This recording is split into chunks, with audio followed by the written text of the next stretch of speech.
mig, Ladybug. Det hele er min skyld. Jeg ville redde træerne, men på grund af mig er alle ved at fælde dem. Hvis jeg ikke havde blandet mig, så var intet af det her sket. Du tager fejl. Du er ikke problemet, du er løsningen. Du har gode idéer. Milan har prøvet. Her er en Miraculous. Nej, Ladybug. Jeg kan ikke være en superhelt. Jeg er bange for alt. Se, jeg har et badge for min vandskræk, en for min frygt for bier, og en halskæde til at hjælpe mig med min frygt for badges. Er du klar over, hvor meget frygt du har været i stand til at overvinde? De genstande, der hjælper dig med at overvinde din frygt, er ligesom en Miraculous.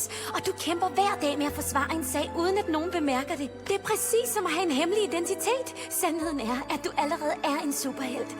Du mangler bare et sidste badge. Milan Haprel. Det er mig en ære at overrække dig musens Miraculous. Brug den i den gode sags tjeneste.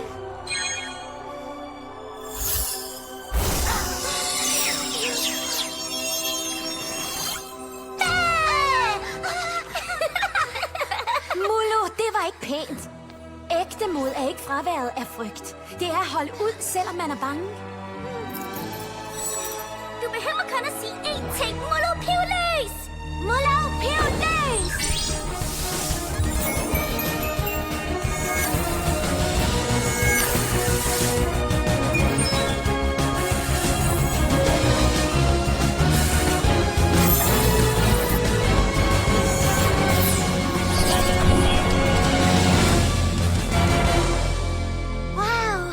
Sammen med dig ved jeg, at vi kan klare det. Den her vil hjælpe dig med at skære minimalle-diktatornes skærf.